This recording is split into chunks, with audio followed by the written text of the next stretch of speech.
બધા ગીતા પ્રેમી સાધકો તથા સ્વૈરવિહારી પંખેડાઓને સાદર પ્રણામ સાથે જય શ્રી કૃષ્ણ. ગયા શનિવારે આપણે ધૃતરાષ્ટ્રના પ્રશ્નની વાત કરી. ધૃતરાષ્ટ્રના એ પ્રશ્નના જવાબમાં આપણને ગીતા મળી, પણ ધૃતરાષ્ટ્રે આવો કોઈ પ્રશ્ન તો નહોતો પૂછ્યો કે મારું કલ્યાણ શેમાં થાય, ભગવાને શું ઉપદેશ આપ્યો. એ વસ્તુ તો હવે અહીંયા અર્જુનના સવાલમાં આવે છે. ગીતાનો અધ્યાય 2 શ્લોક ક્રમાંક 7, જેમાં અર્જુન પ્રશ્ન પૂછે છે. આખા શ્લોકનું સંપૂર્ણ વિવેચન અલગથી આપેલું જ છે, એટલે સંપૂર્ણ વિવેચન કરવાનો અહીં હેતુ નથી. આપણે એને થોડું નટશેલ જોઈ લઈએ. તો અહીંયા પોતાના કર્તવ્યનો નિર્ણય કરવા માટે પોતાને અસમર્થ જાણીને હવે અર્જુન વ્યાકુળતાપૂર્વક ભગવાનને પ્રાર્થના કરે છે. ઓમ શ્રી પરમાત્મને નમઃ. અધ્યાય 2 સાંખ્ય યોગ શ્લોક ક્રમાંક 7. કાર્પણ્ય દોષોપહત સ્વભાવ પૃચ્છામિ ત્વામ ધર્મ સમ્મૂઢચેતાઃ યચ્છેયસ્યાન્નિશ્ચિતં બ્રૂહિ તન્મે શિષ્યસ્તેહં સાધિમામ ત્વામ પ્રપન્નમ.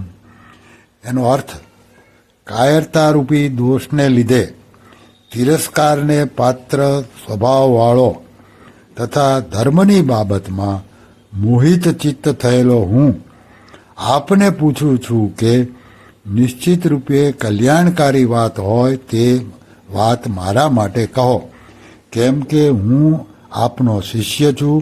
આપને શરણે આવેલ મને ઉપદેશ આપો.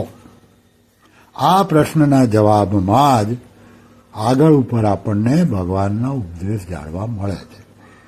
એ ઉપદેશ આપણે મેળવવો છે. અર્જુનના માધ્યમથી ઉપદેશ આપણા માટે ઉપયોગી છે.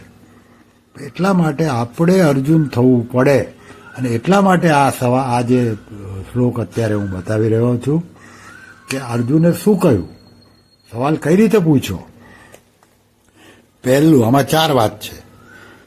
પહેલી વાત, અર્જુને કહ્યું કે કાયરતારૂપી દોષને લીધે તિરસ્કારને પાત્ર સ્વભાવવાળો તથા ધર્મની બાબતમાં મોહિત ચિત્ત થયેલો હું પોતાની નબળાઈ પ્રગટ કરી, પોતે કાયરતારૂપી દોષથી મોહિત થઈ ગયેલો છું એ સ્વીકાર્યું, અને સાથે સાથે એ સ્વીકાર્યું કે ધર્મમાં શું કરવું, શું ના કરવું, શું ધર્મ, શું અધર્મ, મને કાંઈ સમજણ નથી પડતી. આ પહેલી વસ્તુ સ્વીકારવી પડે, પોતાની નબળાઈ. પછી આગળ એમનો સવાલ શું છે? અર્જુન કહે છે, હું આપને પૂછું છું કે જે નિશ્ચિત રૂપે કલ્યાણકારક હોય તે વાત મને કહો. 2 વસ્તુ હોય છે. સામાન્ય રીતે આપણને આપણી ગમતી વસ્તુની માગણી આપણે કરતા કરીએ છીએ. ગમતી વસ્તુ એટલે કે પ્રિય, મને જે ગમે તે. પણ ગમતી વસ્તુ કાયમ આપણા માટે શ્રેય એટલે કે કલ્યાણકારક ના હોય. એટલે અર્જુને શું સવાલ પૂછ્યો? ભગવાન, મને જે કલ્યાણકારી વાત હોય, નિશ્ચિત રૂપે કલ્યાણકારી વાત હોય તે મને કહો. આ બીજી વસ્તુ. ત્રીજું, હવે સવાલ પૂછવો છે તો એમનામ આપણે 2 મિત્રો એકબીજા જોડે વાત કરતા હોય, ઘરમાં એકબીજા સવાલ જવાબ થતા હોય, એ સવાલ જવાબ જેવું અહીં નથી. કલ્યાણકારી વાત પૂછી છે, ભગવાનને પૂછી છે. તો આગળ એમણે શું કહ્યું? હું આપનો શિષ્ય છું. આ ત્રીજી વસ્તુ. શિષ્યસ્થ સ્વીકાર્યું. ભગવાનને ગુરુ બનાવ્યા. અત્યાર સુધી ભગવાન સખા હતા, ભગવાન સારથી હતા. હવે અત્યારે કલ્યાણકારી વાત જાણવા માટે ભગવાનને ગુરુ બનાવ્યા. ચાલો, બરોબર છે. ગુરુને શિષ્ય પ્રશ્ન પૂછી લે, ગુરુ જવાબ આપી દે, પછી ચાલવું તો શિષ્ય પડે. એટલે પાછું આગળ ચોથી વાત ભગવાને અર્જુને કહી,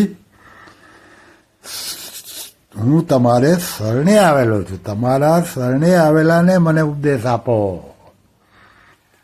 એકવાર તમે શરણાગતિ સ્વીકારી લો એટલે જેની શરણ લીધું એણે જ હવે આગળ કામ બધું કરવાનું રહે ને. એટલે પાક્કા પાયે અર્જુને કહ્યું. અહીંયા અર્જુનનો શરણાગતિનો ભાવ છે, હજુ પૂરી શરણાગતિ આવી નથી.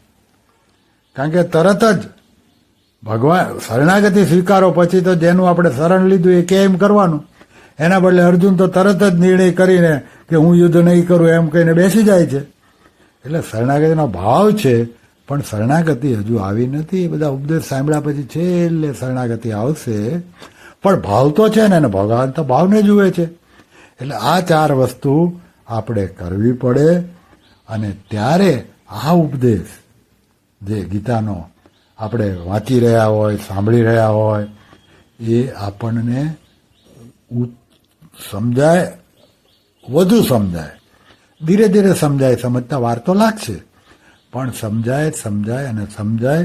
જેટલું સમજાણું એટલું આપણું, ના સમજાણું એ આગળ ઉપર સમજાશે એમ માનીને આગળ વધી જવાનું. ઈશ્વર ઉપર શ્રદ્ધા રાખવાની અને એમાં કોઈ પણ જાતની દોષ દ્રષ્ટિ નહીં. ભગવાને કહ્યું છે વાત સાચી છે, મને નથી સમજાતું તો હું ભગવાનને વિનંતી કરું મને મદદ કરે, પણ એમાં દોષ દ્રષ્ટિ બિલકુલ નહીં. આ રીતે આપણે ગીતાનો અભ્યાસ કરવાનો રહેશે. શ્રી કૃષ્ણ શરણમ મમ, શ્રી કૃષ્ણ શરણમ મમ, શ્રી કૃષ્ણ શરણમ મમ. ઓમ શ્રી કૃષ્ણાર્પણમસ્તુ.